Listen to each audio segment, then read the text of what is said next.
Hello everybody, welcome back. My name is Daniel Gormali. Welcome back to my YouTube channel, Hometown Chess Hero. I'm going to do a book review now. And it's a book by an author called Maria Manakova, who is, as it explains on the blurb, is a Serbian WGM of Russian origin. And it's a chess psychology book and is published by Elk and Ruby, full colour version. Now, one of the reasons why I was interested in this book, and one of the reasons I was interested in this book was partly because of, I like the cover, I like what it said, it sounded very interesting, right? So let's go through this book and let's talk about, the pros and cons of this book. For example, there's a picture here in 2011 of the author. Show that, but yeah, I mean, without sounding sexist, she doesn't score badly on the looks front, right? That does sound sexist, doesn't it? But then I'm a sexist person, so what do you expect? Not a sexist person, but just like a caveman, But anyway, more importantly, what is this book like? Yeah, I would say that it's an interesting book. I would say that it's not like perfect, like very few chess books are. Chess psychology books are difficult to write. Probably the most famous chess psychology book, or one of the most famous chess psychology books, was by Nikolai Krogius, who was a Russian Soviet grandmaster from Russia, I believe. And he was probably most famous for this quote that he said to Garry Kasparov when Garry Kasparov rang him up about potentially playing a tournament. And, to try and improve his prospects of becoming world champion. And Krogius said, we've already got a world champion, we don't need another. So in relation to, we've got Karpov, we don't need you, he's our communist golden boy. That's essentially what the implication was. I actually met Krogius. He was at a tournament in Hampstead as a second for Irina Krush, and I was on friendly terms with Irina, but apparently he criticised me to Irina because I didn't open the door for her, so I wasn't really like a gentleman. Obviously I wasn't at that time. Now I've changed a lot, as you can tell. I'm wearing passenger today, so I'm like a passenger. Yeah, I think this book is quite interesting. I like the writing style. It was quite lively. The writing style, very lively, very kind of upbeat, which I think is a good thing, is a positive thing. She goes through pretty much every aspect of what being a chess player is all about. How do you prepare for tournaments? What do you do when you play tournaments? One of the aspects of psychological play is when you're sat at the board and your opponent is trying to put you off by appearing to be bored. I've noticed this a lot recently. I don't know if anyone else has noticed this. When you're sat at a board and it's your turn to move, your opponent tries this. I seem to get this every single game on every single move. Your opponent just looks bored, like, I want you to move quickly, and I find that very, very annoying, all that psychology. Why bother? You look bored, like, this is so easy, why are you spending time here? And she goes through this in the book. She explains a lot of the ways to deal with it. It's also like a nice picture of her there with Anand, fishy Anand. You can tell throughout the book that she's on very good relations with, particularly like the Russian grandmasters, because she's originally from Russia, I believe. It's a very Russian book in many ways. Fishy Anand loves Russians, by the way. So India they love Russians because I think they're a little bit wary of the USA, right? And Russia's like a bulwark against the USA, partly. And probably people, and they're also in the East, so people are a little bit skeptical of India for the same reasons they're skeptical about Russia. Anyway, yes, it gives lots of examples of a game. So it's a bit bright here. I'll close the curtain so I can show the games. So So yeah, you see like the diagrams are very clearly marked, and there's some nice writing there. So the game examples work very well. Now what I've written on the I normally do some notes. So what I said is at times the book I feel it rambles a little bit too much. I think the fault with the book, in my opinion, if there is a fault, is that it could have done with being a bit more focused. I feel like there were moments where you wanted to delve a bit more into the material, but then she quickly jumps onto another subject. You know, you could have maybe done. I mean, I have this mistake myself when I've written books. The book that I wrote that sold the best was Making the Castle King, and I think the reason for that was there was a framework in place put there by Jacob Agar, who's obviously a very experienced writer and author and coach and all-round chess genius, so on, all-round entrepreneurial genius. It's put in place. There was actually another author who's supposed to write that book, and it's put there in place. So, you know, basically I had a nice framework there, but a lot of the books I have written have been a bit random. They've just been, you know, stream of consciousness kind of books, which I think is dangerous because then you're kind of, you're being creative, but are you being creative in a good way, in a proactive way, or are you rambling too much?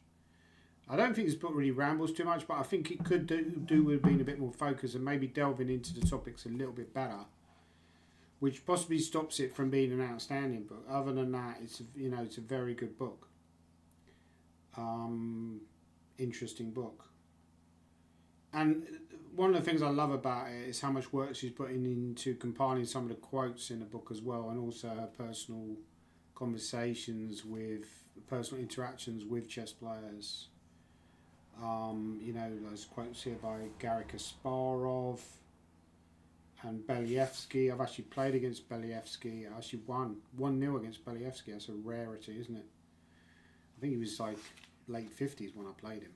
But people age differently. You play like some people now late 50s and they're like 15. But he did seem a bit older, to be honest. That was in Liverpool, I think 2008. He blundered against me. But he was a great player in his prime. People forget about people like Believsky. He was one of the contemporaries of Garry Kasparov. Blaming your opponent's time trouble. There's some lovely examples here. I actually don't think I've read this one that well. Avoid force line, make non-obvious moves. Yeah, there's a lot of advice we've seen before. But as I explained, I think the writing is upbeat enough that it keeps your attention. So overall, a nice book. What are the other things I put in the notes? Sorry to keep going on. You know, what I actually intended to do in the future was actually write the review and then just read it off the word, because a lot of this stuff, I'm just improvising here. You know, I should be writing a script for my YouTube videos.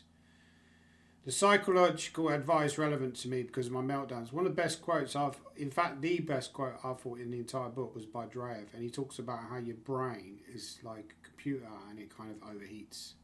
And I thought it was really relevant to me as a chess player, because this is what's been happening to me a lot. You know, when the pressure's on, I tend to overheat. My brain tends to overheat and it kind of wants to escape by making a bad move. Good advice during the game. Yeah, I said, got the feeling could have delved into the subjects in a greater depth. At times, maybe less subjects, more depth. Like mentions a Magnus game, but a little bit vague on the details. Yeah. So when you mention that, I think you've got to be a little bit careful. I think there was one time where she mentioned a Magnus game, but she didn't. I think it would have been better with the exact game there in the book to really show the reader, because we're supposed to understand where she's coming from, but it's not so easy. Talks about the importance of confidence, maybe too much information at times overloads the reader. The book is big on quotes from famous players, focuses well on subjects which are relevant to the practical player,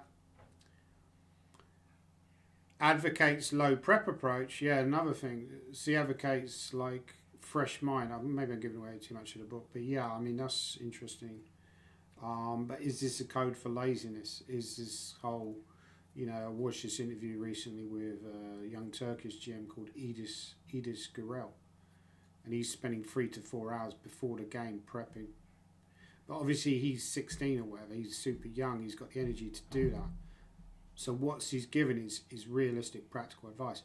I don't have the energy to do that myself. I don't have the energy to spend 3-4 hours. What he's saying is if you spend all that time preparing, it's a very difficult subject actually for a chess player. Do you spend too much time preparing? Should you actually be... I think her advice is actually quite sound. You should probably be spending more time psychologically preparing yourself for the game, trying to get yourself in the correct state of mind, rather than spending a lot of time